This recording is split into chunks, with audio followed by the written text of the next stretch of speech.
Good morning. We're now back on the record. It's 9 a.m. on February 21st, 2025. This is a Commissioner's Information Meeting and Proceeding Number 24A-0296E, Public Service Company of Colorado's Wildfire Mitigation and Power Safety Shutoff Plans. I'm Eric Blank, the Chair of the Commission. To start off saying, I learned a lot from our conversation yesterday, and I'm very much looking forward to today's dialogue. We have Ms. Sadie Martinez from the Colorado Division of Homeland Security. We have Ms. Emily Drosselmeyer from the Colorado Division of Homeland Security, Ms. Allison Lurch from Colorado DNR, and Daniel Beveridge from the Colorado State Forest Service. So again, looking forward to it. Commissioner Gilman, any preliminary comments before we jump into our agenda? Just want to say good morning. Thank you all for joining us. Really looking forward. I agree with the chair. I learned a lot yesterday and just really helpful to hear from the other state agencies so we can ensure that the efforts that we're approving with Public Service Company of Colorado really work hand in hand with all the other efforts going on in the state for wildfire prevention and suppression. So appreciate y'all and look forward to the dialogue today. Thanks. Commissioner Plant. Yeah, thanks a lot. I'd echo that.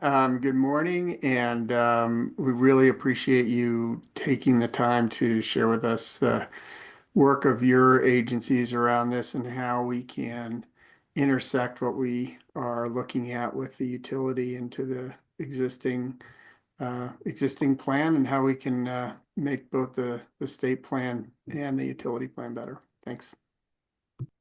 With that, welcome, Ms. Martinez. And if you want to get us started, that'd be great.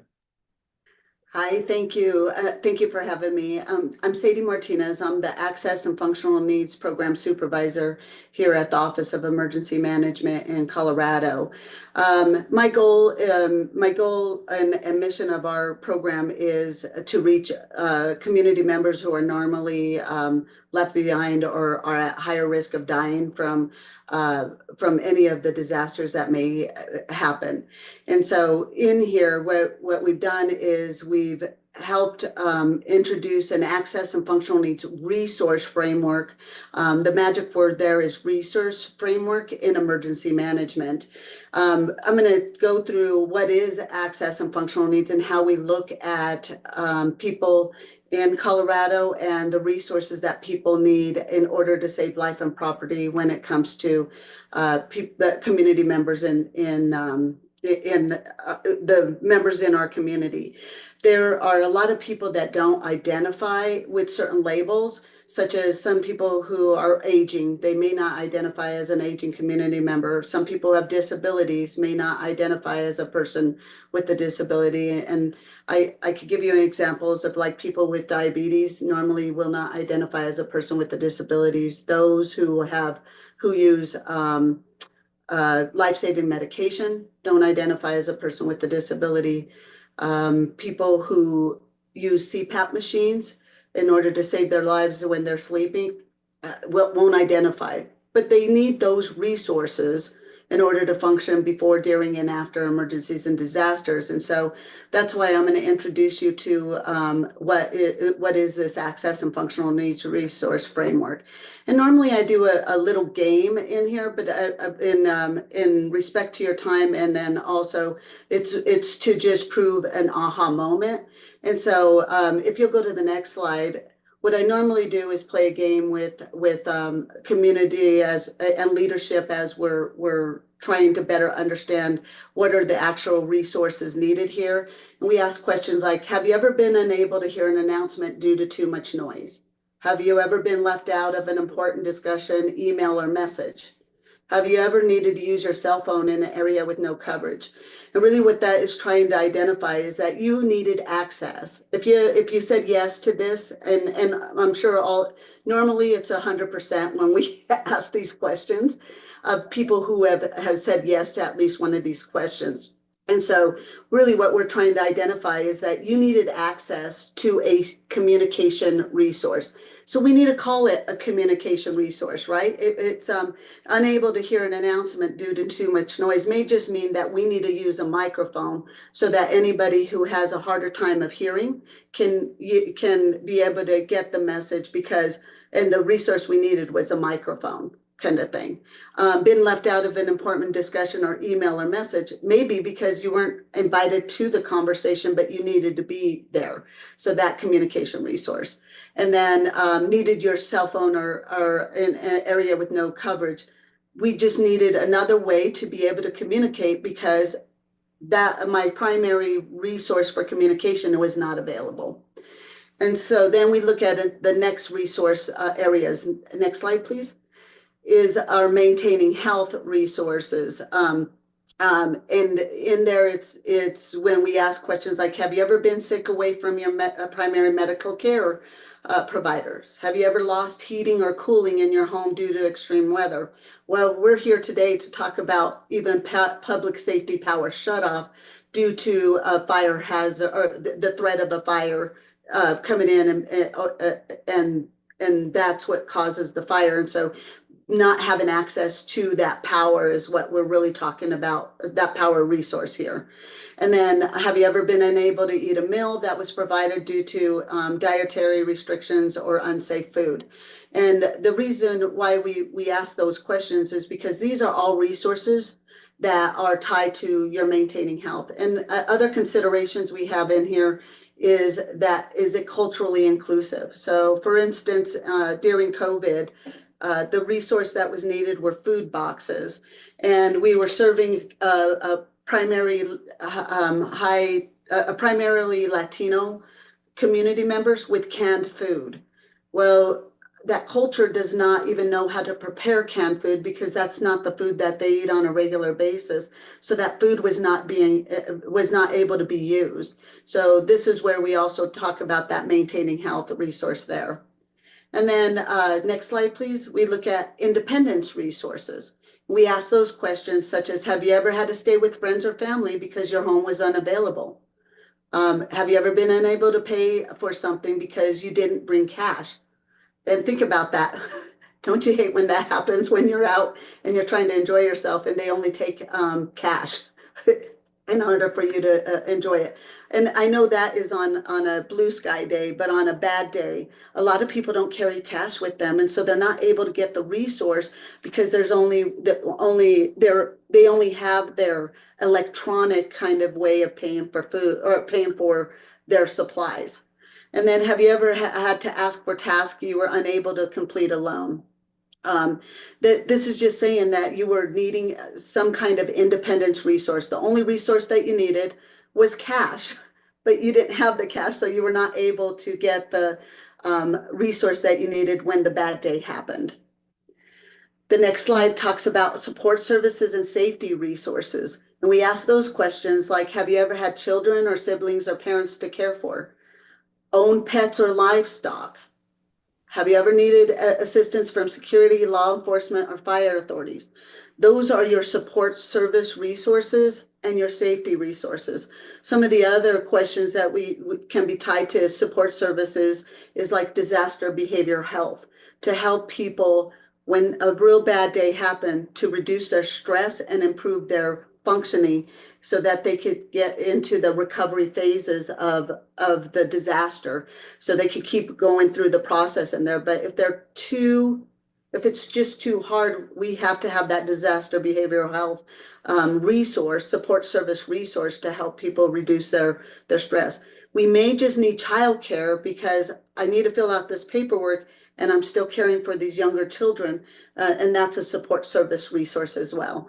And then our pets or livestock, a lot of people who own livestock, that's their life. They can't leave that financial resource behind. And so a lot of times they won't evacuate and it causes a little bit more damage on there. So being able to help people who own livestock to have different ways of being able to still have their livestock be evacuated as well, that's going to help us when the bad day happens also.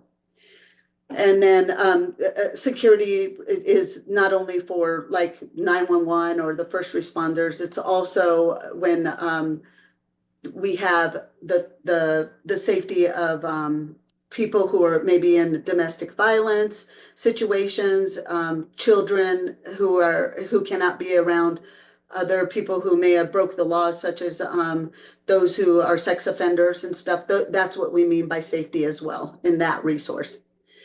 Alrighty, next slide, please. Talks about our transportation resource needs. So we ask those questions like, have you ever had to rely on somebody else for a ride? Have you ever experienced a road closure on your way to your final or to your destination? Have you ever needed to have items delivered to your home because you were unable to pick them up? And so this is the transportation resource, getting resources to and from. A lot of people don't even own a vehicle. And so, or own their own personal transportation resource, and they rely on public transportation. Well, when a bad day happens and we have to evacuate, we need to identify what is the actual resource transportation resource that I use on a regular basis, and what can I use when a bad day happens. And some of these examples are people who rely only on public transportation, those who rely on paratransit transportation resources, and how do we get that resource to them when we have an evacuation order and they rely on maybe even a personal support network to come in, and that personal support network is not able to get to them. And I just heard an example from California where the LA fires, where the individuals, one of the first 10 individuals who were identified, 2 of them were used paratransit resources and family members to be able to help them evacuate. Well, because they were in the evacuation zone and their personal support network was outside of the evacuation zone, they were not allowed to go in and help them evacuate, and those 2 people perished due to the fire, and their transportation resource couldn't get to them, and because they were not able to get inside there because of the rules inside there. And so that's what we look at to see how do we work through those by planning with community members to see the solution for that transportation resource. And so then what we do is and as you think about these questions, we ask everybody, next slide, would you label yourself as a person with an access and functional needs? And so, and then what we do is we start introducing, because a lot of people, systems are what label people in these labels, older or aging, disability, I can't use that one, but AFN and access and functional needs is more of an emergency management language. It really is not in public service or human services. The people that public health and human services support are people who are normally under-resourced or are normally left behind or underserved in their communities. And so there's who they're trying to reach on a regular basis. In emergency management, we're resource coordinating. So if you give us underserved, under-resourced, or AFN, we don't know what kind of resource you need until you identify, is it a communication resource, a maintaining health resource, an independent resource, a support service or safety resource, or a transportation resource. And so we introduce you to that information, and I'm going to drop in the chat in just a second where this goes to. We have a flyer that helps people better understand what this framework and why it's important to think about what is the actual resource that is needed. And so, and with this, we always think of resources as people, place, thing, or money. And so instead of using this as a label, we are asking you to use it as a resource reminder to help us better understand what is the actual resource you're looking for. For some reason, I am not able to see the chat. So I'll get that in when I'm able to look a little bit deeper in there to give you the link to in the flyer in there. So next slide really talks about this memory tool. So this is the memory tool that I was just talking about on those resources. And we call it CMIST phonetically, but it's spelled CMIST. And so as we're looking into there, CMIST really is looking at 5 essential resources a person may need in order to function during a disaster. Now, this is a universal language across any community member, any demographic, any culture, any disability or any others, because we're looking at what are my personal resource needs. And then emergency management works with those support service or those service providers who are serving communities to identify how much of these CMIS resources are needed, how much are you able to help us get, how much is available, and then how much are we going to need when a disaster strikes. And so we have to plan for that resource gap right there, and being able to identify the actual resource, it helps. And this memory tool was designed by June Isaacs-Kales and Alexandra Enders after an after-action report from Hurricane Katrina. It's 20 years later. And we're seeing that the same community, the same demographic community members are dying in disasters. And those are people with access and functional needs. Those who needed access to one of these resources in order to function are the ones who are dying in emergencies and disasters. And so as we look at communication, those could be phones, computers, internet, signs, emergency alerts, information in the language that somebody best understands.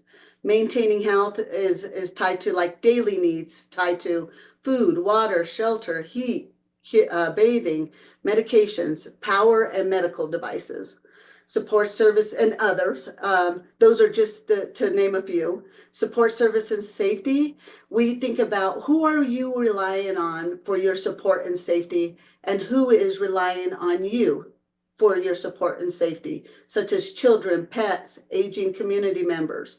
And then transportation, we're looking at cars, public transportation, roads, bridges, evacuation routes. And then as we look at independence is really tied to the CMS&T, and it can help you maintain your independent functioning. So you probably rely on others, such as borrowing a phone during a disaster, and how long is the reliance going to last. Independence is important because it's part of minimizing disaster impacts. It's supporting communities' resilience and shortening the disaster life cycle. And so how CMIS is used in emergency management, instead of using it as a label, AFN as a label, or even a label such as disability or special needs or vulnerable populations or any of those, we're actually telling what the actual resource is and and who needs it in there. And so using CMIS allows emergency managers to better identify what resource and how to get it. And so, for instance, if I get an information like we have 50 AFNs in a shelter, that doesn't help me identify what the resource is needed. But if we start talking about, hey, in this shelter, we actually need an ASL interpreter, we need a backup power because we have several people using a CPAP machine, those kind of resources is in there. And so that's the reason why we use this CMIS resource memory tool. And then next slide really talks about when people are identifying in a demographic, such as people with disabilities. We know 1 in 4 and 1 in 5 community members have a disability and identify that they have a disability. But it's all the other ones that are left that don't identify are going to be left behind if we don't identify what is the actual resource needed. And I gave you examples of people with with diabetes, people with that may speak another language, different things like that actually feel and any of those resources that we played with the Have You Ever game, where I gave you those questions that we asked. And so you see there that the majority of the community are people who need access to resources in order to function. Their CMIS resources in order to function before, during, and after a disaster. And so when we're planning with the whole community, we're able to help community members who have lived experience help us understand what we don't know, because we're not a person with that lived experience and need for those resources. And so it's able to just help us quickly be able to identify those resources faster and get those resource gaps filled when that happens. And then I just want to ask you, have you ever heard anybody who says, I identify as a person with AFN or I'm an AFN or any of those kind of labels. And I say that, but I've never heard anybody say that I'm a vulnerable population, I'm a special needs population. It's normally somebody speaking about that individual or those community members with that label. And so this just helps us better understand when we're resource coordinating in emergency management. And we do have some planning tools. Next slide, please. Where the Department of Public Health and Environment Office of Emergency Preparedness and Response created this community inclusion in Colorado resource maps. In emergency management, what we use that map for is to identify support partners that are providing services to their community and their areas, so we could plan with them to identify those resource needs and gaps. And as you're planning in your areas that are at higher risk of having a power shut off due to the fire threat, we highly recommend you work with them as well to identify how many people may rely on backup power in order to save their lives, right? And they don't have to tell you their names, but they could definitely say, hey, we have about 50 people in this community that rely on backup power. Otherwise, they can die from not having that backup power, and they could work with those community members to either get a scholarship to get that backup power, buy it from their insurance, or get some kind of grant to be able to have that resource available for them. So then they're not at higher risk of dying because the event happened. And then we're able to use a lot of that data from the open data information that they have available. But that's not the only things that we need to be informed about. It's not our job to fix it, but it's our job to be aware of it. Our next slide, for the chronic issues and influencers that may be occurring in those communities, such as trust. So those who don't trust their neighbors, groups, institutions, or other communities due to maybe policies, power or beliefs, etc. Who knows what would cause somebody not to have trust in that community?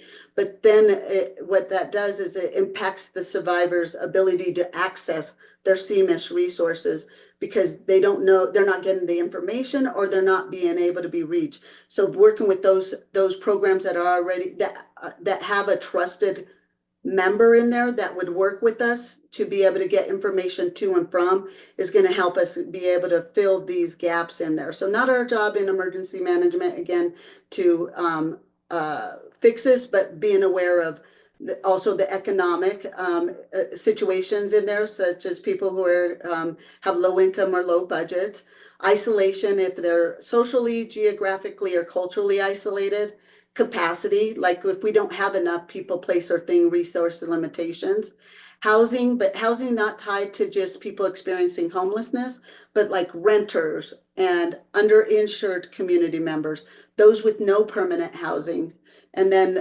communities with limited shelter facilities. So being able to work in those communities to identify where they're at now, what is the gap before the bad day happens, and then being able to quickly be able to have the opportunity by looking at some of the rules or laws that are in that community to see if those could be waived in order to rebuild faster and so people could get back to a next normal. And then the final one is racism. So racism, not just tied to racial or ethnic groups, but it could be any isms such as ageism, sexism, and ableism. And so some of those ageism things are that we've seen is the digital divide, when you have to apply for all of these benefits, and yet people who are aging don't know how to use the digital resource. They're needing help and assistance with that. And then like ableism, one of the ones just recently is we need to not have ASL interpreters in the briefings because they're just distracting.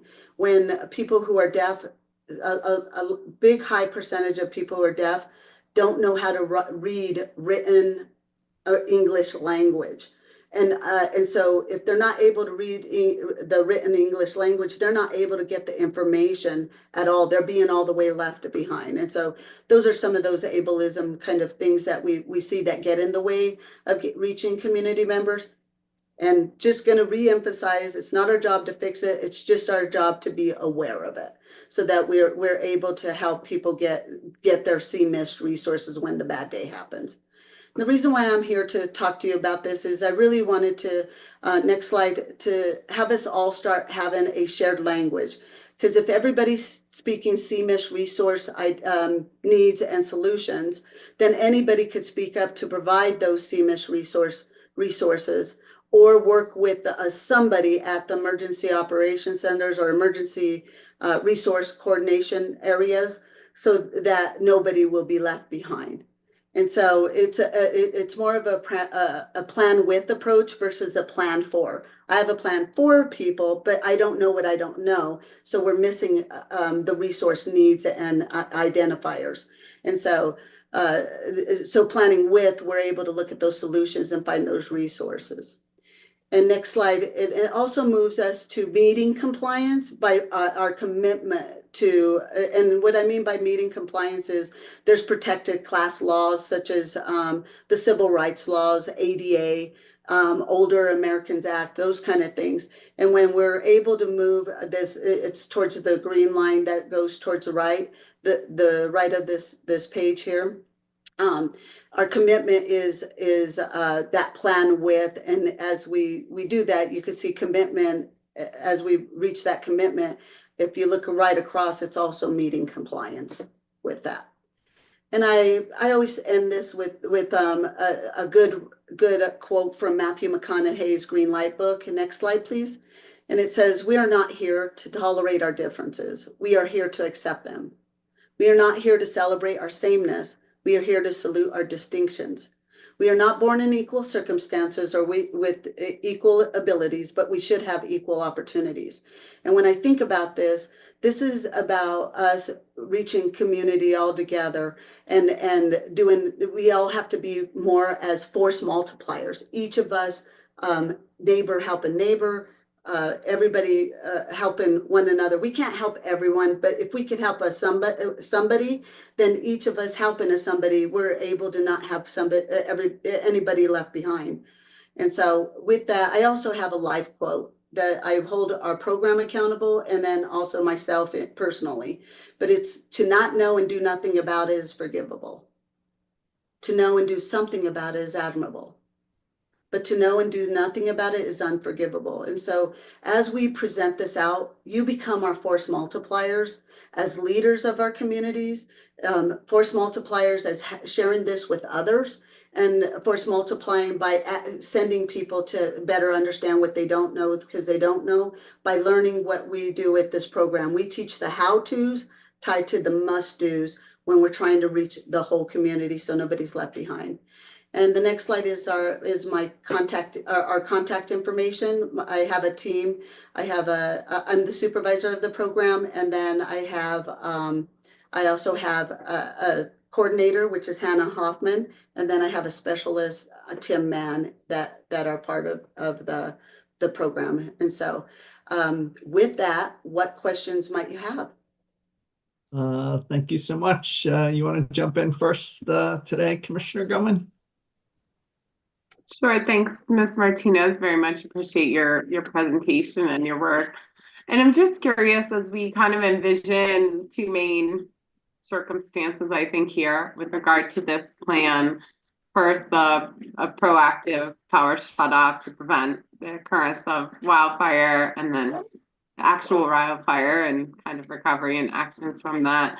Help me understand how your division kind of integrates with some of the other resources that we've heard, and kind of what is your involvement, if any, on the ground as one of these things is either being planned.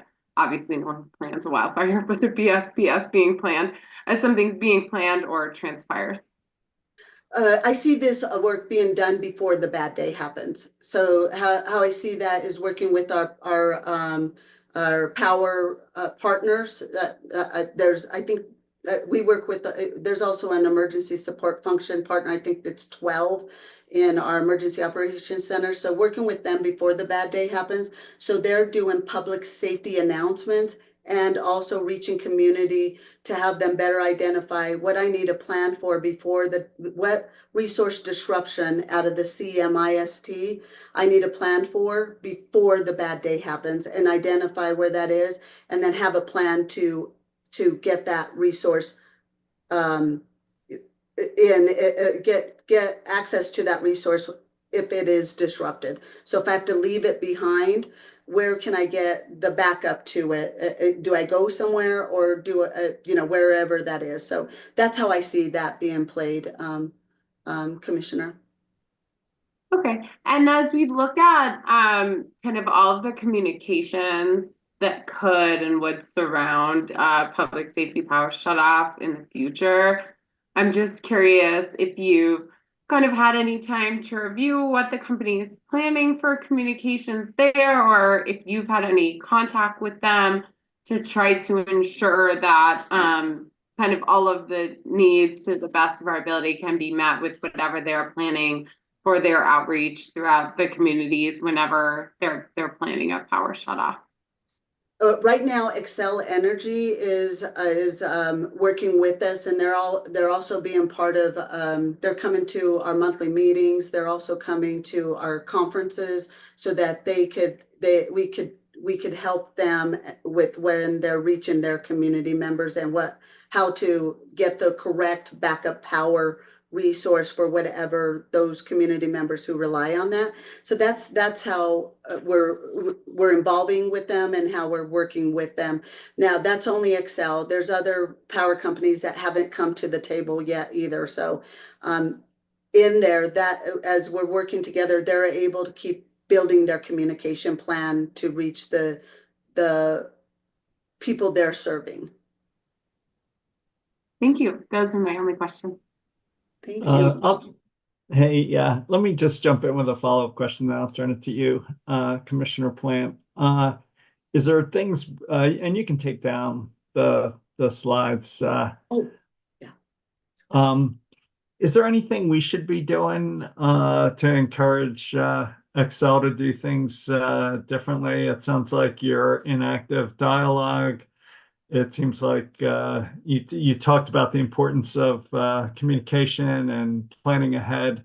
Is there anything you're seeing that should be done differently, or should we just it's all on a good track? To me, how I see that we could fill the gap in there is doing a lot more public safety announcements, a lot more community preparedness opportunities, and offered in multiple languages, and with American Sign Language as well. And those who are blind, because there's lots of different ways that community members understand, but they need it in the language they best understand to really plan together with our different power companies. So it sounds like where the communications are going well, but the place where we could improve is on public outreach and Absolutely. education. All right. Absolutely. Sorry, Commissioner Plant. No, Hopefully I that wasn't your appreciate it. question. I think we all have questions along the same lines. I mean, obviously there were some difficulties in the communication in the last PSPS that happened last year. And, you know, the company has put forward sort of how they are hoping to address that. You know, it's interesting. We found that like while they were using, you know, cell phone, you know, or trying to reach people with cell phones or trying to reach people through email, they were just not having enough success. And there were so many people who, you know, were saying they didn't know about the power shutoff until after they found out that they had no power. And I'm wondering if you found through your work and with your work with the other emergency you know, agencies around the state, if you found sort of the formula, the menu of things that are most effective when trying to reach, you know, large population. So there's not just one way to reach community. Yes, we have to have major multiple modes of communicating. So even using community connectors in those communities, at least one of them who is working with us, working with the outreach in there of meeting community members, such as we had a trailer park in Marshall Fire community there, and the community members relied on one community member to be their liaison, their connector to getting information to and from emergency management. And then when we were looking at this, we all think because we are in a very digital way of communicating, a lot of people who are aging are not connected to a cell phone or email. And so that's why we're missing those community members. And then if they are, they're very limited. They only use it for other things. So having multiple ways of being able to reach the community is going to be the best way to do it. And so it can't just be only email. It can't be only cell. It can't be only social media. It has to have those multiple layers, and those have to be tested and exercised before a bad day happens so that we could keep filling that gap. I call those lessons learned. Whatever gap we find, put into lessons applied. So you keep training and exercising that so that we could keep growing the reach of who is still missing when we're sending out the information in only these certain ways. Yeah, I mean it's interesting because you've got, you know, one population that's on one end that's not connected through email or cell phones. And then, you know, we heard also in some of the public comments from people who maybe live in a canyon where they don't have any cell coverage and you know, they don't have landlines, but they basically use Wi-Fi and internet connection for all of their communication. So they use their cell phone through their Wi-Fi. They, you know, get information off of the internet, and you know, and when there's no power, there's, you know, it's basically they have nothing. And so being in, and you know, obviously sometimes people who are living in these kinds of canyons are the people that are most at risk in a wildfire situation. And so I recognize it's a real challenge to try and reach everybody. And so that's sort of one of the challenges I think that we see that the company is facing in this as they develop this plan. I was wondering, you mentioned that Excel's participating in the AFM program. And I'm wondering, I'm assuming that that's really creating connections and sharing best practices ahead of the time. As you said, when it happens, hopefully all those connections are already made with the community emergency. They don't come through you in that situation. They should already have those connections made. Yes, normally. Now, what happens if they don't? They will come to me and I start helping them find that local community connection.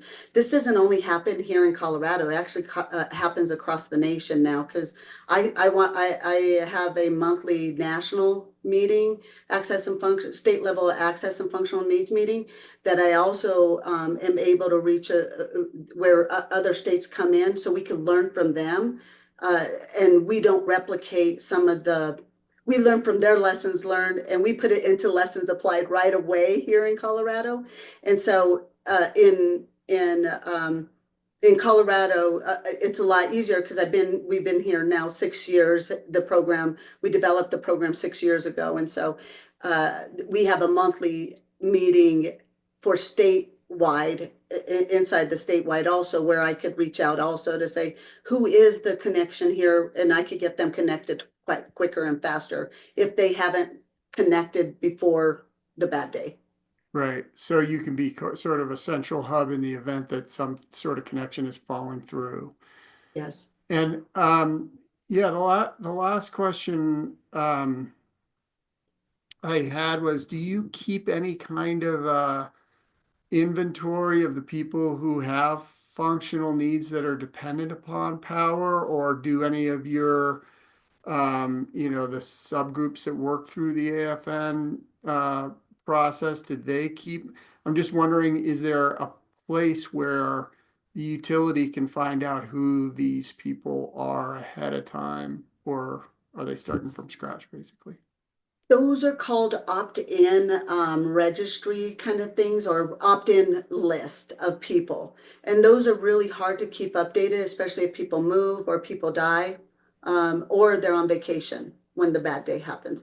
And so with that, the way that if in like Excel or any of those power companies have an opt-in, you could give us that information, they would have a better idea of who community members and where they live are in there.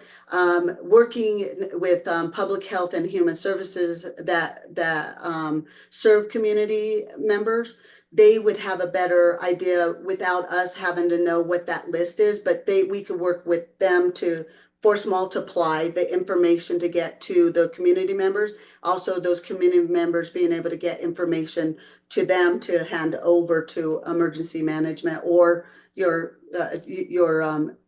power companies. So we don't need to know exactly where they live, because honestly, there's not enough people resource to reach that community member. And it also gives them a false sense of hope that somebody's coming to save them first. And all it does is it gives unrealistic expectation. We really need to help our community members plan like nobody's coming. And if we could do that, then we're able to help know where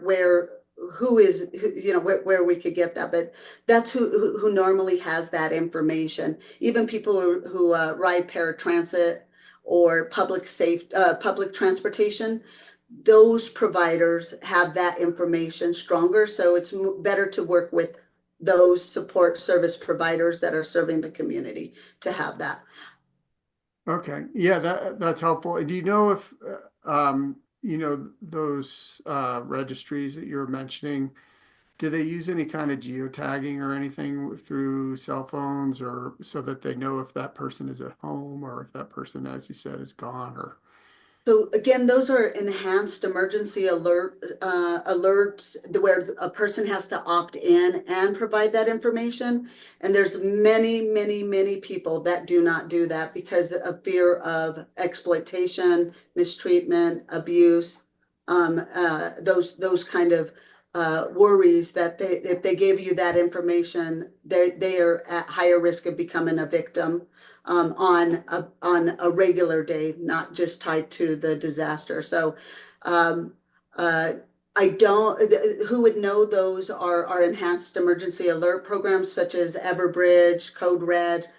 I think there's Motorola. There's other ones that are out there that's how, if you opt in, you're able to get the reverse 911 or any of those alerts in there.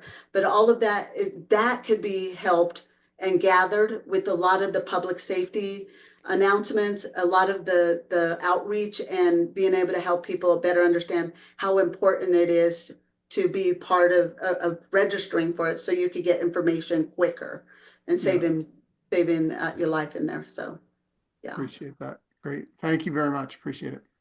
You're very welcome. Thank you. Ms. Crandall, questions for Ms. Martinez? Thank you, commissioners. I don't have any additional questions at this time, you all. covered the Uh, topics I was curious about. Thank you. Would anybody from the public like to question Ms. Martinez? Well, thank you so much for joining us. Appreciate your time and appreciate working together to do what we can to deal with these situations. So thank you. Thank you. And thank you for the opportunity to help to introduce you to the resource disruption framework. Let's go to Ms. Drosselmeyer, Colorado Division of Homeland Security, State Hazard Mitigation Officer. You want me to share the slides or someone doing that? Perfect. Okay. Yeah, so thank you for having me. We can hear you, but we can't see you. Oh, let's see. Oops, camera was covered. There we go. Welcome. Awesome. Thank you. Yeah, thank you for having me. I'm Emily Drosselmeyer. I'm the Deputy State Hazard Mitigation Officer. I work in the mitigation section of DHSEM. Sadie is also part of that office as well. Next slide, please. But yeah, what we do in the mitigation section is we provide technical assistance to local communities and state agencies for hazard mitigation activities and funding. So we're mainly like the liaison between FEMA disaster funds and to the locals. So we try to do our mitigation ongoing throughout the whole process, before, during, and after the disaster, just to keep those community engaged and always thinking about mitigation. And we also house the Enhanced State Hazard Mitigation Plan and the local hazard mitigation plans. And these are actually a requirement by FEMA to have federal disaster recovery dollars and mitigation dollars come to the state and to locals. There's very few categories of dollars that can come to us without these plans. So these are very important to the states and locals to ensure that these plans are up to date and meet all the federal and state requirements. They are required to be updated every 5 years. So we're always talking to communities every about 2 years. So they're always in our radar, talking about mitigation that's going on within their communities, mitigation that's going on within the state. And we're trying to just ensure that all these activities are continuing throughout the whole process. We also build relationships and coordinate hazard mitigation activities. We have a planning section, we have a project section. I specifically oversee the project section, and I have a counterpart that oversees the planning that does these state hazard mitigation plans and local mitigation plans. So the planning section can do the hazard mitigation plans, or HMPs as we call them, but we're also able to do climate smart plans, stormwater plans, wildfire mitigation plans, anything that basically you want to plan for mitigation, we're able to help fund those activities. And see, for the state hazard mitigation plan, I believe the PUC participated last time. It was updated in 2023, so we're getting ready to update it in the next year and a half or so. Next slide, please. So I encourage you to continue being engaged with our state hazard mitigation plan, just because these are all the state agencies that participate and inform our state hazard mitigation plan. So it's really a great opportunity for everyone to come together across the state and talk about what mitigation activities you're doing, look at the risk analysis, excuse me, that we put together, because during this process, we look at all the hazards that are in Colorado, the risks that they are to the communities, and we identify those areas of high, medium, and low risk, and talk about mitigation activities to reduce those risks to our local communities through mitigation action. Next slide, please. So I'm really here to talk about the BRIC funding opportunity, or Building Resilience and Infrastructure in Communities. This is a grant funding opportunity through FEMA, and the eligibility has to be a local government or a state agency, or federally recognized tribe. So the PUC can apply on behalf of like Xcel or any other energy company.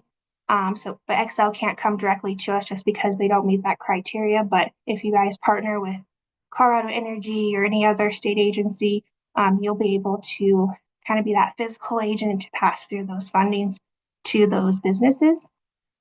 And FEMA can provide up to $50 million federal share for a single project under the BRIC program. And it is a 25% cost share, but $50 million per project can go pretty far, especially with some of these larger projects that we are talking about. And you're able to put in as many projects as you want per year. This is an annual program. Right now, we're in the middle of the application period for BRIC. They are due in April, but this is an annual program that happens every year. And these federal shares haven't changed. So typically that $50 million is the cap for each project.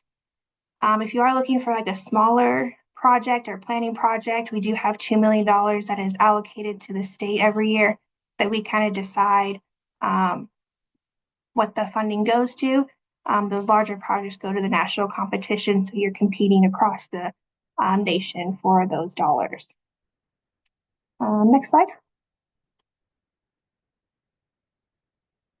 And then looking at the Xcel plan and kind of what aligns with us, wildfire mitigation is obviously eligible for our program under the BRIC program, and it includes defensible space, fuels reduction, hardening infrastructure, so doing building resistant utility poles or any fire resistant materials on any other structures or critical infrastructures. And basically, as long as the project is reducing the risk of damage or loss of life from wildfires or reducing the future demand for disaster recovery dollars, it will be eligible under this program. You could also do installations of warning systems.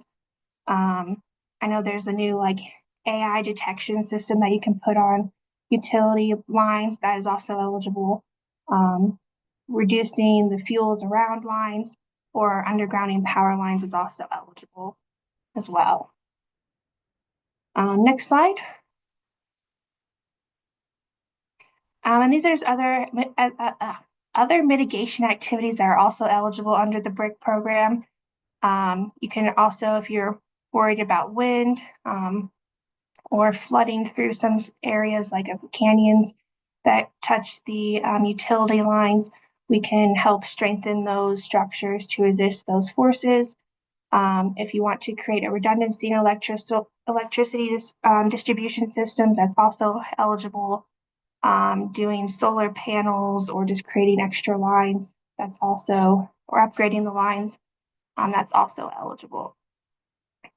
What else? And yeah, as I said, installing or undergrounding power lines is also an eligible activity for this program. So if you're interested in doing any planning for this, we can help you have resources to go through these application processes. We have access to grant writers. We have in-house GIS and benefit cost analysis support. And my team is just here really to walk you through the application process, get you that money in hand, and then be there throughout the project to help you with grant administration and project implementation, and then close out. So I know I went kind of fast, but kind of all the presentation I have, just giving you a quick overview of that opportunity for you guys.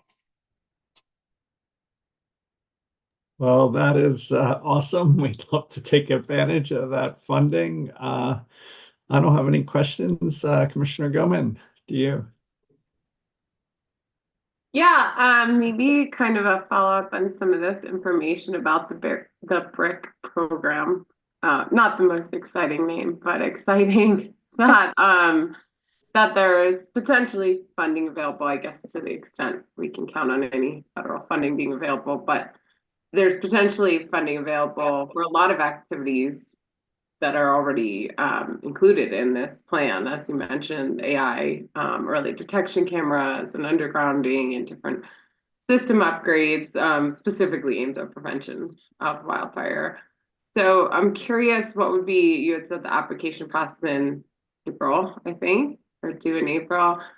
What would be the right state agency to be applying for these funding? It, like, if the utility can't do it directly, what would be the easiest avenue of like the whole apparatus in the state to pursue, I guess what it looks like potential reimbursement for some of the activities that are included in the plan?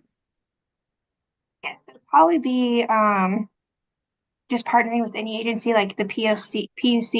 You guys are eligible because you guys are covered under the state plan, because you have to participate or own a hazard mitigation plan in order to be eligible, along with being like a state or local agency. So our state hazard mitigation plan covers all of the state agencies across the state.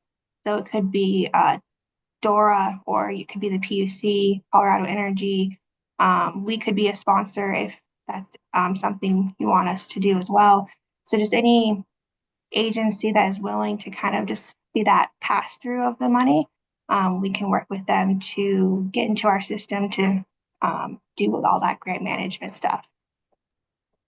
And is the time frame somewhat reasonable to still get that applied for? It is, I will be honest, it is a very extensive application. So you could try to turn around and get it into us by April. But if it's going to have to require you setting up that fiscal agent, getting that scope of work put together, and benefit cost analysis, we typically like to have a couple months to work with you before the application is due. But if you guys are willing to hustle, we can do it this year. Otherwise, I would suggest us working with us from now until the next application deadline to put those together. And when is the next expected application deadline? So we don't get too much notice. Typically, they are due in January of the following year, so it would be January of 26. This year was a little different with all the continuing resolutions and budget constraints that FEMA had with the hurricane, so they had pushed it out to April. But typically, it's a August to January application period every year. Okay. I appreciate that. Those are my only questions. Thank you. Thank you, Commissioner Plant. Thanks. And along that same line of the BRIC program, do you know what the maximum grant amount is? So it'll be $50 million federal share, but if you don't want to do that up to that, you can always reduce it, or if you know that you're going to increase your local share above 25%, so you could always have it like a 50-50 split if you'd like, but it can't just exceed the $50 million federal share. But you can always apply for a 50-50 cost share, or any amount that the locals can, or the local agency will cover. Okay, thanks. And do you know, I heard that I think 85% of Hold on. 85% of the staff had been laid off at FEMA. Is that gonna impact the capability of, analyzing and distributing the grants? It probably might slow down the process a little bit, but I haven't heard anything of immediate impacts right now. But we're anticipating that, yeah, it might just be a little slower to get the money out the door. Typically right now, we see when you apply for this program to when you receive the money is about a year. So always tell communities to, give us your wish list of mitigation activities. Don't give us the ones that you need in the next 6 months that need to be completed, but give us the ones that can be done 2 to 3 years out, just because it is like a year-long process before you get the money in your hands. And do you know if the Division of Fire Prevention and Controls applied for the state for any of these? They have applied for some building code activities with us before, but they haven't done any fuels reduction with us, just because I think they have other funding avenues for that. Great. Okay, thank you very much. Appreciate it. Yeah, just one follow-up question. Do you know if Excel has been working on this, public service company in Colorado has been working on this application and targeting this money? Have you had discussions with them, or you don't know, or no? We haven't engaged with them directly to talk about this funding opportunity. And they haven't come to us for it as either. So unfortunately, no, this is kind of our first introduction to you guys about this program to talk about this funding. I appreciate the notice and what you're doing.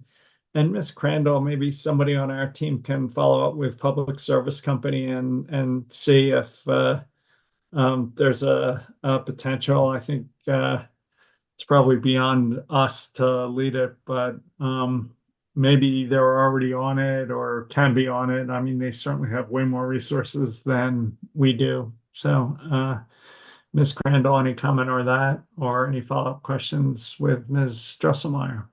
Thank you, Chair. That it kind of aligns with what I was going to ask, which is, I don't know if you know do you know if this is something that's being applied to in other states for utility wildfire mitigation? And if so, what kind of agencies they might be partnering with, energy offices or fire prevention and control or anything like that? I know other states have done this type of work. I'm not sure who they've partnered with to do this, but I would assume it's either the energy office or their OEM might be able to take on that role of taking the lead. But yeah, I have seen projects come out of undergrounding or doing fuels reduction around mines before. I just, not off the top of my head, I don't know who they partnered with. Well, great. Thank you so much. Thank you.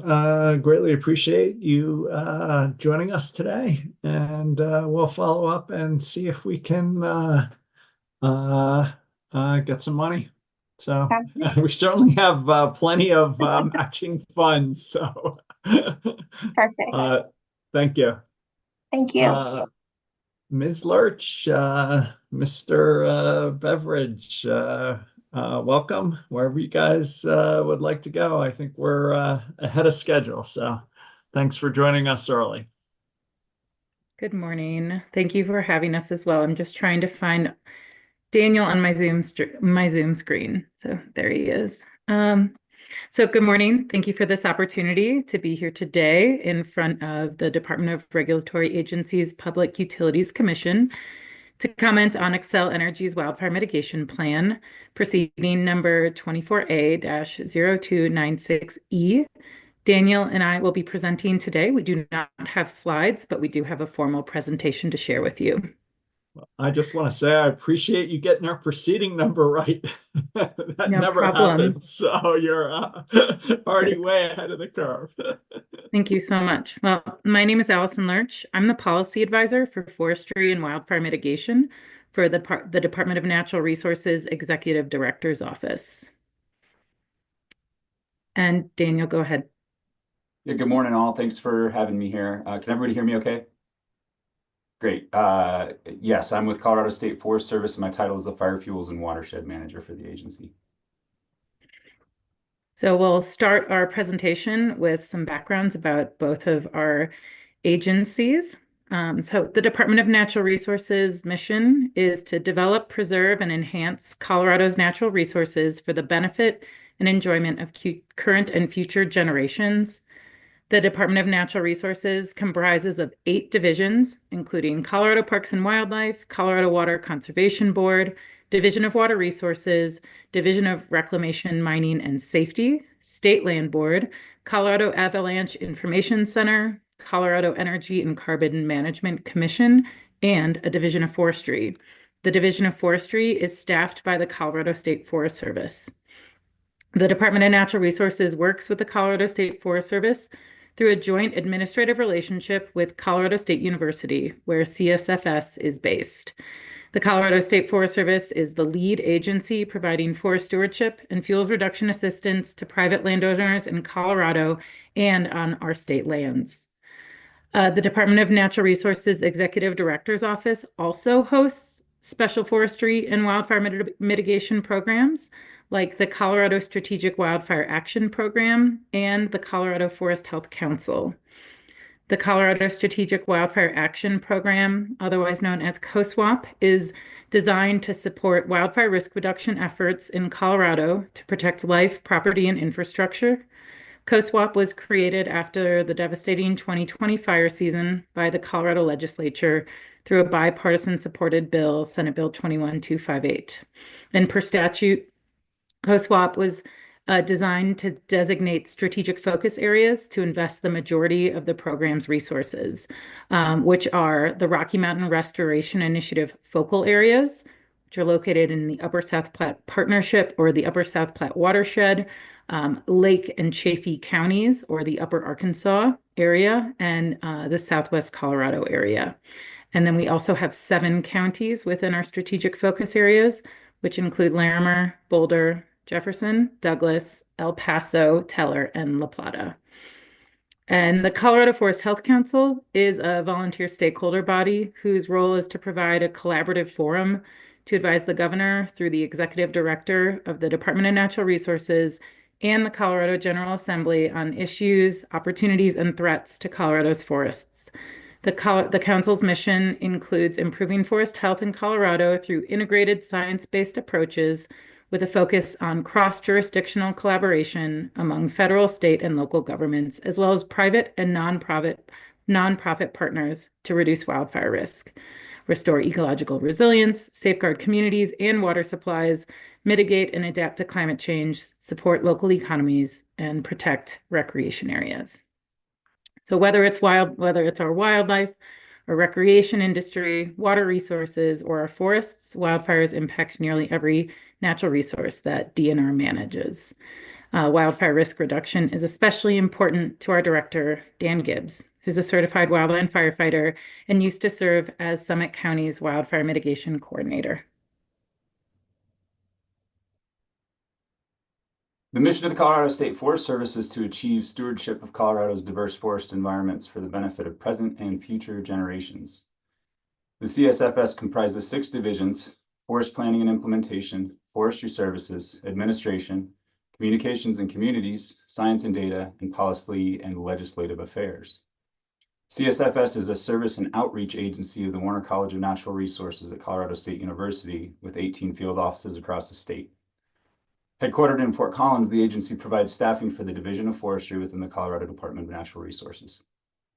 As a lead state agency providing stewardship and management, fuels reduction and wildfire mitigation assistance on private and state lands, we offer a variety of programs and services, including forest and timber management for forest health and ecosystem restoration, fuels mitigation resources and fuels reduction projects to reduce wildfire risk, insect and disease surveys and detection, urban and community forestry assistance for homeowners and municipalities, guidance in obtaining grants and grant administration, trees and shrubs for conservation, tree planting plans, and seedling tree advice, workshops for forest landowners, communities, and homeowners associations, outreach and education for adults and youth.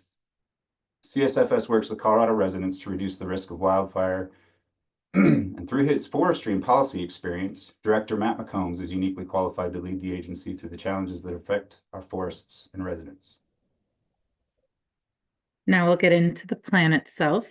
The Department of Natural Resources and the Colorado State Forest Service have reviewed Xcel Energy's 2025 to 2027 Wildfire Mitigation Plan and Public Safety Power Shutoff Plan. We'll try not to use too many acronyms, but if we do, it'll be WMP and PSPS. And that might be hard for me just to get through. So patience is key. Xcel Energy's $1.9 billion wildfire mitigation plan proposes mitigation activities and investments, including targeted equipment inspections, repairs, and replacements, expanded vegetation management, system protection enhancements, weather and wind modeling, practices related to public safety power shutoffs, and community and stakeholder outreach. DNR recognizes that the Colorado Public Utilities Commission's mission is to regulate utilities so that the people of Colorado receive safe, reliable, and reasonably priced services. We defer to the commission, excuse me, we defer to the commission to determine whether the plan proposed by Excel strikes the right balance between new costs borne by ratepayers and investing in essential wildfire mitigation activities that reduce risks to the public, property, and natural resources. However, we admire Excel Energy for planning at this scale and believe this is an excellent starting point. Xcel Energy's 2020 wildfire mitigation plan used state-specific data at, not a 20-meter resolution, but state-specific data at that time in 2020. The current plan uses baseline data hosted at a national level with 30-meter resolution. At present, the Colorado Wildfire Risk Assessment uses state-specific data at a 20-meter resolution. And we are interested in why Xcel Energy is not using data refined specifically for the state of Colorado. While the quantitative risk framework developed for this plan considers various impacts from wildfire, the attributes addressed in the current version are limited, particularly in relation to natural resources. While acres burned and structures destroyed are legitimate and viable attributes to analyze risk and potential economic impact from wildfire, they cannot be truly standardized statewide, in part because each acre burned does not have uniform consequence, particularly when considering impacts to water resources. At least for future risk assessments, we recommend a more comprehensive and nuanced consideration of impacts that unintended ignitions could have on ecosystem services, such as water quality and quantity, carbon storage, air quality, and soil conservation. And as an example, the Colorado Water Conservation Board's Wildfire Ready Watersheds program has published a statewide susceptibility analysis determining the susceptibility of Colorado's water resources, communities, and critical infrastructure to post-wildfire impacts. Impacts beyond natural resources are also scarce, as Colorado's economy is largely based on our world-class recreation opportunities and vast public lands. We encourage Xcel Energy to follow through with the plan as Colorado lives with a year-round fire season. We also advocate for a commitment to continue to seek and adopt applicable best practices and lessons learned from energy providers in other states. We further recommend they maintain awareness of and incorporate evolving scientific research and associated guidance driven by changing climatic conditions into future plan versions. We recognize the inclusion of academic and research groups that Xcel intends to establish and foster relationships with, including Colorado State University, the National Center for Atmospheric Research in Boulder, and the Los Alamos National Laboratory. We encourage Xcel to broaden contact with such groups to include additional universities with fire science programs, along with the United States Forest Service Fire Research Laboratories, especially the Missoula Fire Sciences Lab. We encourage Xcel to consider assembling an advisory group to support continued development of plan content in an adaptive manner into the future. Composition considerations could include an assemblage similar to those providing testimony throughout this process. Shifting now to the PSPS, if you will. The PSPS is based on environmental factors, wildland fuel status, and other system conditions when a severe fire threat exists. In reviewing the PSPS, we understand the equation in figure 5-4. However, as presented, it is rather general. We are interested in learning if Xcel can provide more specifics about what their definition of low fuel moisture as a criteria for PSPS consideration is. Does this criteria vary from fuel type, elevation, or designated risk area? Will fuel moisture data be exclusively modeled, or will it be acquired using on-site gathering and destructive sampling methods? So this concludes our formal presentation. Colorado is, well, almost. Colorado is one lightning strike, one unattended fire, and one drought season away from our next mega fire. As Colorado's forests, grasslands, and watersheds face increasing challenges due to drought and climate change, a shared stewardship approach to plan, prioritize, and act together is essential for our state's resilience. Daniel and I have been assembling supplemental resources, including academic research papers and related reports in support of this effort. If the commission is interested in such documents, we'll be happy to provide them at a future date. We thank you so much for this opportunity to present. Well, let me thank you guys for participating, and I'm sure our team is also taking notes, but I had four specific ideas. One with the resolution of the data, two with partnerships, three with an advisory group, and four with the low fuel definitions and moisture content. Can I request that you guys put something in writing with as much detail as you can? I think it'd be a lot easier than having us try and capture it in real time. And I just say we'd really welcome as much resource material background as you can provide. So other than that, just express my appreciation for digging into this and helping us improve it. So, Mr. Chairman, yeah, are there ways in which they can submit that information that it would be able to become a part of the evidentiary record if that's something that we would need? Yeah, I mean, I think it would be like public comments that we can rely on in our decision. But Mr. Gomez, I see you're listening in. Any advice from them for them about how to file it? I just think if we get something in writing, we can look at it and rely on it. But Mr. Gomez, any structure you'd propose for them? Or Ms. Crandall? Or Mr. Foreman?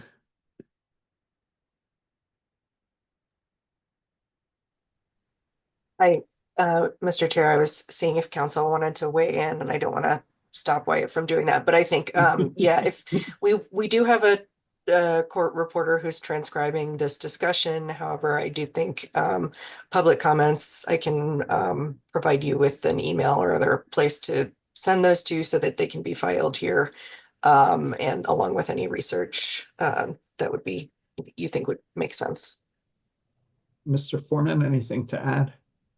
No, I agree with Ms. Crandall. I think if the presenters are comfortable sending written materials either to her or filing them directly into the actually I think sending them to Ms. Crandall would probably be the best way to handle this, and then she can file them into the proceeding as opposed to filing them as public comments.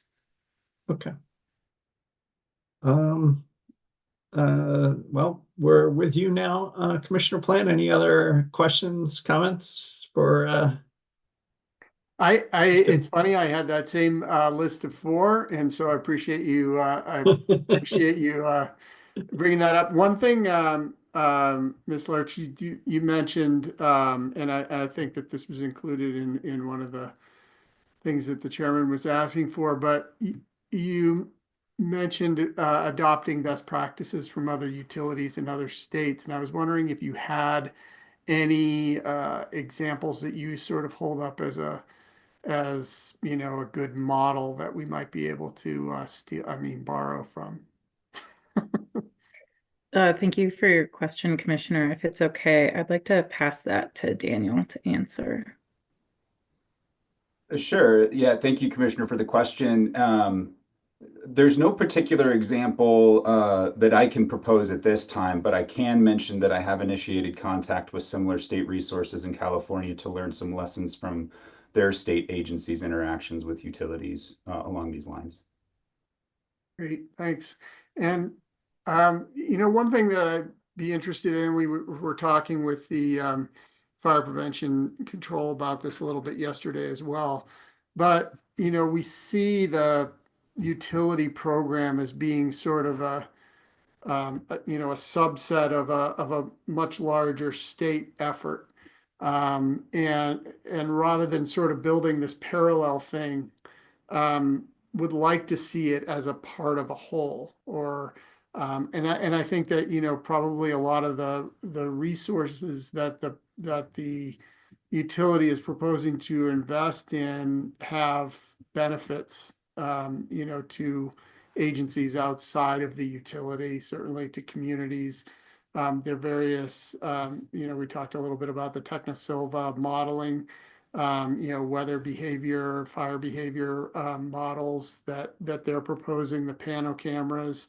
I don't know how that pano camera plan fits into a larger sort of plan for cameras to give visibility around the state. I was just wondering if you had any thoughts about that, about how we should think about this fitting in as a part of the larger state system. I'll just start off briefly. I couldn't agree more that this is one piece of a very big pie. Before coming to the Department of Natural Resources 3.5 years ago, I was a fire adapted communities coordinator for a local fire department in Southwest Oregon. And there's a wheel that is there's a depicted wheel of the picture of what we are all trying to work towards, right? And utilities are part of that wheel, as well as safe and effective response to creating defensible space, insurance, et cetera, right? And so I really appreciate you and DFPC having that conversation yesterday, because I think that drives into this idea of shared stewardship and this idea of an advisory body or something like that, so that we can all be talking together to ensure we are not duplicating efforts. And so that's I would just say I think there is connectivity between this and current efforts either being proposed or underway, that we can ensure that we are being complementary. I'll take the opportunity to echo exactly what Allison had mentioned, and my thoughts were going directly to the recommendation for the advisory group. Realistically, with many of the efforts that we're involved in already, we work in concert quite closely with a variety of our counterparts that are on the call today. DORA, DHSEM, DFPC. I was actually a DFPC employee for 6 years prior to returning to the Colorado State Forest Service. So we have a significant number of relationships that we can rely upon to ensure continuity amongst state agencies at present. So I appreciate your recognition of that, Commissioner, absolutely. But in my mind, at least, this advisory group could really be one of the most effective ways, I think, to ensure that we remain on the same page and support one another when it comes to opportunities for investments. I think that's a really useful observation. Thank you. Is the advisory group something that exists now, or is it something that I mean, is it something that should be initiated at the state level, or is it something that we should initiate through a proceeding at the utility? It seems like maybe at the state level is a better, including the utility, but it's, you know, you have a much larger footprint. I am unsure how to answer that, if I'm being quite honest, as initiating efforts of that sort is territory that I'm unfamiliar with. So I see that Allison has come off of mute, and perhaps she has a suitable response. Well, similar responses, I can see benefits to both, but I could agree that this might, I mean, this could be something larger where we do bring more stakeholders in, right, beyond just the utilities. And so I guess my answer is, let's think about it, and let's put some thought into and I'll talk with our executive director and our deputy policy director to inquire if there are other state-led stakeholder bodies already out there. I did in the presentation mention the Colorado Forest Health Council, which of course is not necessarily the stakeholder body to host this advisory group. However, it's one of the missions in statute for the Colorado Forest Health Council is to work on or or inquire with, private-public partnerships as well. So let's put a pin in that, and if we can come back with some ideas, that would be great. That'd be really helpful. I mean, that's the kind of thing that we could, instruct the utility to participate in if there's something that exists there. And, I think that would probably be more beneficial than having a sort of utility run program, which they have, a lot of other focuses and for us. So thank you very much. Appreciate it. Appreciate it, Mr. Chairman. Thanks, Commissioner Gilman. Yeah, thank you to both of you. And I'm kind of just struck yesterday and today by like the mosaic of all these different agencies and people who are just addressing different parts, right, of the same issues. So we heard quite a bit yesterday about critical facilities and either in preparation for or during an emergency, what we need to do about those critical facilities. And I think an interesting lens today as well on, obviously we understand in acres burning if it's moving toward civilization houses, especially hospitals and critical facilities, that's important. But you brought kind of a natural landscape lens as well in terms of the long-term damage to watersheds, potentially, different elevated flood and mudslide risk in certain areas, or, just the different consequences to the natural environment too. And so I too am very intrigued by the advisory group kind of role, and would just point out, I mean, we also have dozens of smaller utilities, some of which are in very high fire danger areas, much more rural and vegetated. And so just trying to figure out, how we can, I mean, especially given what we heard yesterday and today, there are so many angles of what you do to prepare for and kind of recover and manage, these events.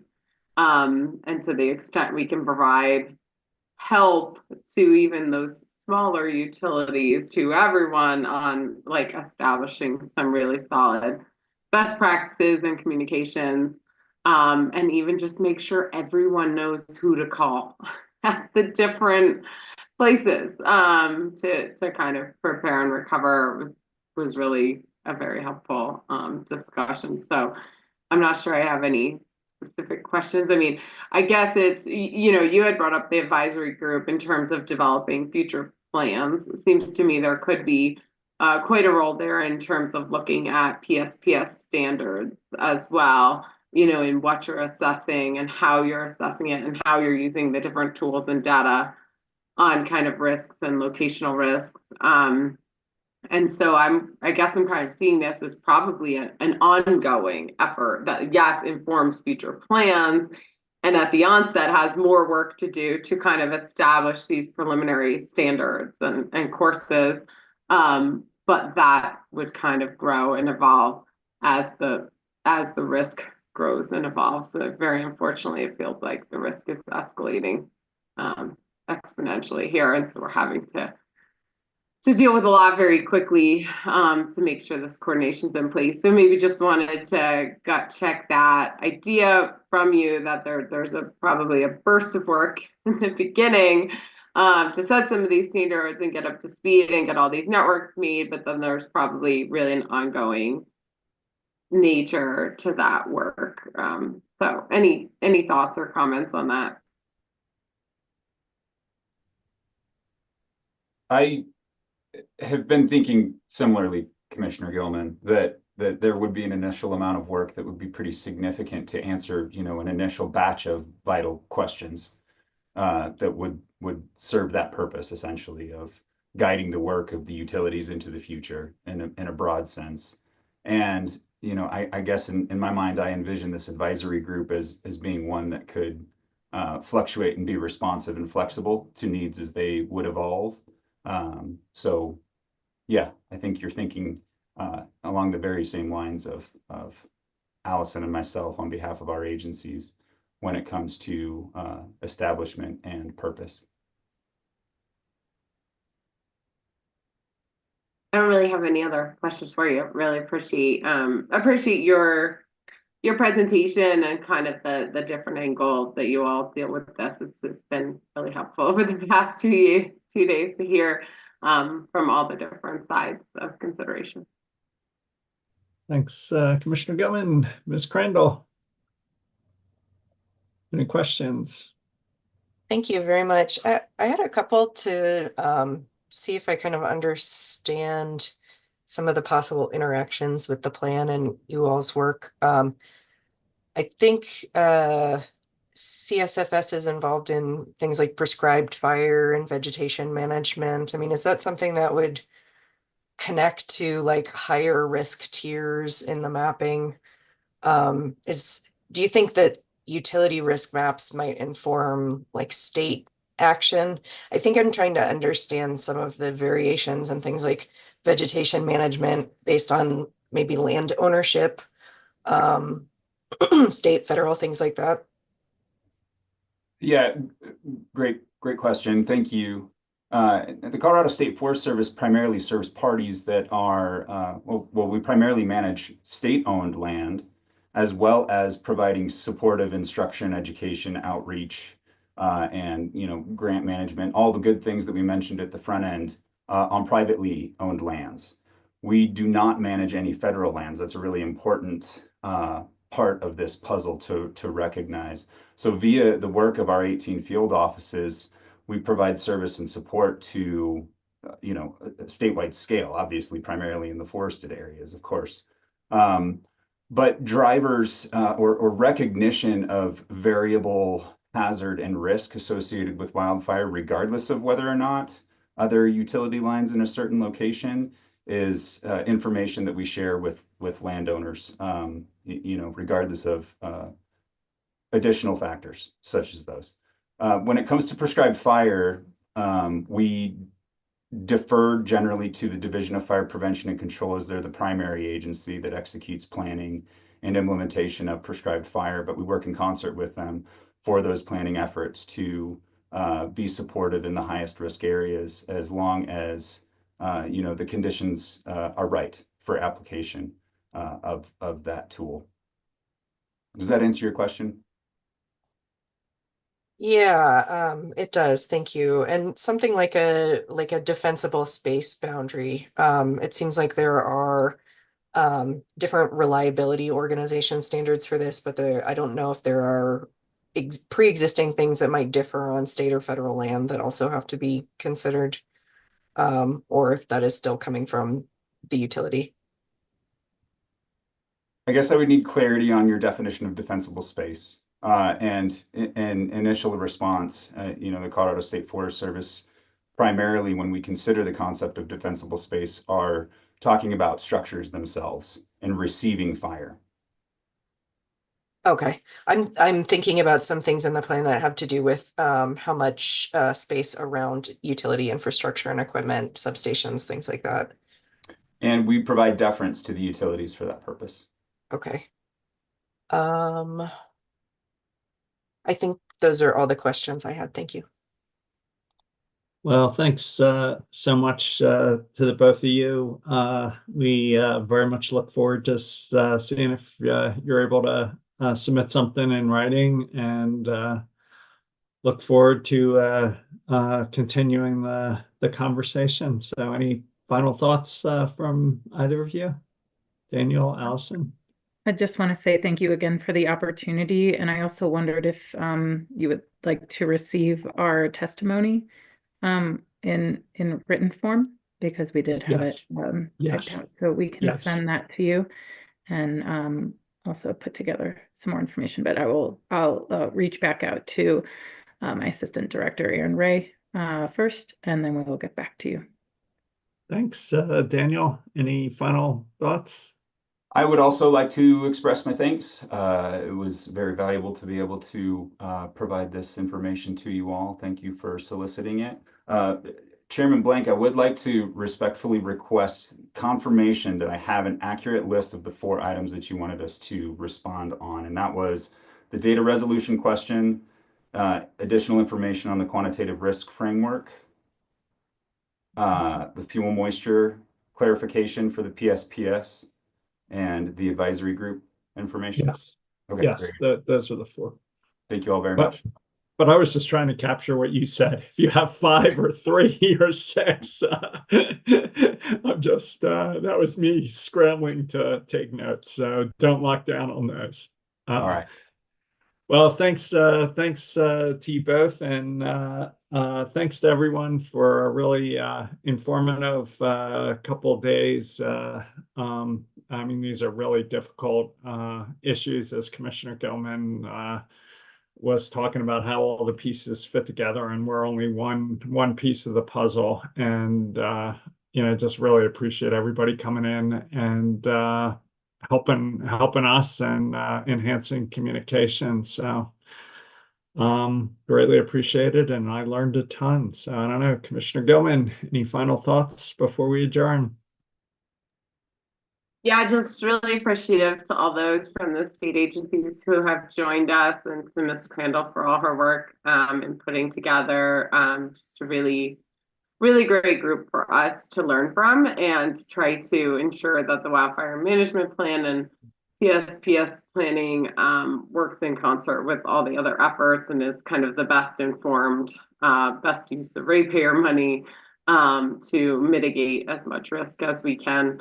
And just appreciate the work all of you are doing. I mean, I think I'm kind of continually struck by just how quickly this risk is escalating, and how difficult it is, and honestly how expensive it is to manage and mitigate this risk. And while some of our work focuses on greenhouse gas reduction and avoiding kind of additional impacts of climate change, certainly it is incredibly complicated to do it while also dealing with existing and growing risks of climate change already, such as the wildfire mitigation. So it's complicated.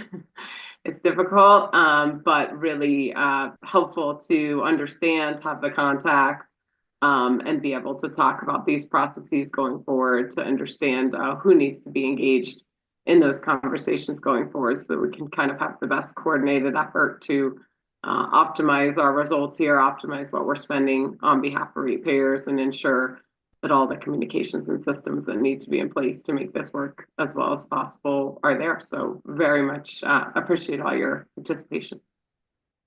Commissioner Plant, final thoughts? Yeah, thanks. And I'd echo all those observations by my colleagues. And I mean, one of the things that we really want to make sure, there's issues that the utility is trying to address in terms of the risks that their system inherently creates, and the impact on their customers, and the potential spread of any ignition that might happen.